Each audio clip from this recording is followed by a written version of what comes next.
بسم اللہ الرحمن الرحیم ومثال الثانی، اور دوسری کی مثال،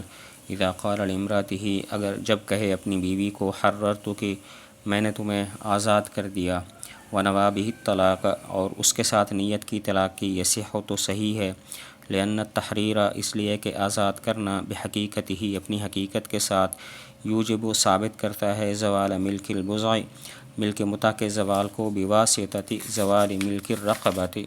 ملک رقبہ کے زوال کے واسطہ کے ساتھ، فکان سببا محضن، تو یہ ہوگا سبب محض، لزوال ملک المتعۃ، ملک متاع کے زوال کے لیے، فجاز ان یستعار، تو جائز ہے کہ مستعار ہو، استعارہ کیا جائے، عن الطلاق، اس طلاق سے، الذی هو مزیل لملک المتعۃ، جو زائل کرنے والی ہے ملک متاع کو۔ یہاں سے دوسرے طریق کی مثال ہے کہ سبب بول کر حکم مراد لینا جائز ہوتا ہے۔ اپنی بیوی کو کہا حررتک، میں نے تمہیں آزاد کیا، اور اس نے نیت کر لی طلاق کی، تو یہ صحیح ہے، کیونکہ تحریر اپنی حقیقت کے ساتھ اس بات کو ثابت کرتا ہے کہ ملک متاع زائل ہو گئی، اور یہ ثبوت ہوتا ہے ملک رقبہ کے زوال کے واسطہ کے ساتھ۔ تو یہ تحریر کا لفظ سبب محض ہے ملک متاع کے زوال کا، لہذا مجازاً وہ طلاق مراد لینا ٹھیک ہے جو ملک متاع کو زائل کرنے والی ہے۔ تو تحریر سبب ہے اور ملک متاع کا زوال یعنی طلاق جو ہے وہ حکم ہے، تو سبب بول کر حکم مراد لینا ٹھیک ہے، تو حررتک کے لفظ سے طلاق مراد لینا بھی ٹھیک ہو جائے گا۔ طریقہ ثانی کی مثال بیان کرتے ہیں کہ اگر اپنی بیوی کو کہا حررتک، اور اس نے نیت کر لی طلاق کی، تو پھر یہ صحیح ہے، کیونکہ تحریر اپنی حقیقت کے ساتھ اس بات کو ثابت کرتی ہے کہ ملک متاع زائل ہو گئی، اور یہ اس واسطہ سے ہے کہ ملک رقبہ زائل ہو گئی، تو تحریر کا جو لفظ ہے وہ سبب محض ہے ملک متاع کے زوال کا، تو اب مجازاً وہ طلاق مراد لینا ٹھیک ہے کہ جو ملک متاع کو زائل کرنے والی ہے۔ تو تحریر سبب ہے اور ملک متاع کا زوال یعنی کہ جو طلاق ہے وہ حکم ہے، اور سبب بول کر حکم مراد لینا ٹھیک ہے، تو تحریر کے لفظ بول کر طلاق مراد لینا بھی ٹھیک ہو جائے گا۔ ولا یقال، اور نہ کہا جائے، لو جعل مجازا عن الطلاق، اگر اسے بنا دیا گیا ہے مجاز طلاق سے، لوجب، تو البتہ واجب ہے کہ ان یکون الطلاق الواقع بہ، کہ ہو وہ طلاق جو اس کے ساتھ واقع ہونے والی ہے، رجعیا، رجعی،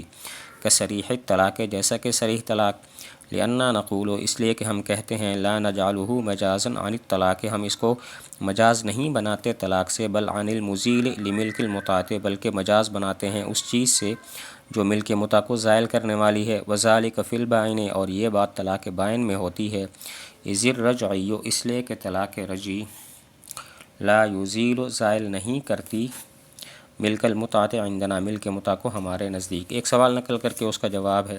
سوال یہ ہے کہ اگر تحریر کا لفظ طلاق سے مجاز ہے تو پھر چاہیے کہ اس سے جو طلاق واقع ہو وہ طلاق رجعی ہو، جس طرح کہ صریح طلاق انت طالق، ان سے طلاق رجعی واقع ہوتی ہے، حالانکہ آپ کہتے ہیں کہ اس سے طلاق بائن واقع ہوتی ہے۔ سوال یہ ہے کہ اگر تحریر کا لفظ طلاق سے مجاز ہے تو پھر ضروری ہے کہ اس کے ساتھ جو طلاق واقع ہو وہ طلاق رجعی ہو، جس طرح کہ صریح طلاق انت طالق، ان سے طلاق رجعی واقع ہوتی ہے، حالانکہ اس سے تحریر کے لفظ سے طلاق بائن واقع ہوتی ہے۔ تو جواب دیا کہ ہم تحریر کے لفظ کو طلاق سے مجاز نہیں بناتے، بلکہ اس چیز سے مجاز بناتے ہیں جو ملک متاع کو زائل کرنے والی ہے، اور ملک متاع کو جو چیز زائل کرنے والی ہے وہ طلاق بائن ہے، طلاق رجعی نہیں ہے، کیونکہ طلاق رجعی ملک متاع کو زائل نہیں کرتی، بلکہ شوہر کو اختیار ہوتا ہے، اجازت ہوتی ہے کہ وہ بغیر نئے نکاح کے رجوع کر لے۔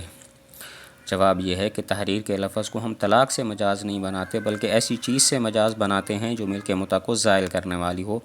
اور جو چیز ملک متاع کو زائل کرنے والی ہے وہ طلاق بائن ہے، نہ کہ طلاق رجعی، کیونکہ طلاق رجعی تو ہمارے نزدیک ملک متاع کو زائل نہیں کرتی، شوہر کو اختیار ہوتا ہے بغیر نئے نکاح کیے اس سے رجوع کر سکتا ہے۔ وَلَوْ قَالَ لِأَمَتِهِ، اور اگر کہا اپنی باندی کو، طلقتک، کہ میں نے تم کو طلاق دی، وَنَوَى بِهِ التَّحْرِيرَ، اور اس کے ساتھ نیت کی تحریر کی، لا یصح، تو صحیح نہیں ہے، لأن الأصل جاز أن يثبت به الفرع، اس لیے کہ اصل جائز ہے کہ ثابت ہو اس کے ساتھ فرع، وأما الفرع، اور بہرحال الفرع فلا يجوز أن يثبت به الأصل، تو جائز نہیں ہے کہ اس کے ساتھ ثابت ہو اصل۔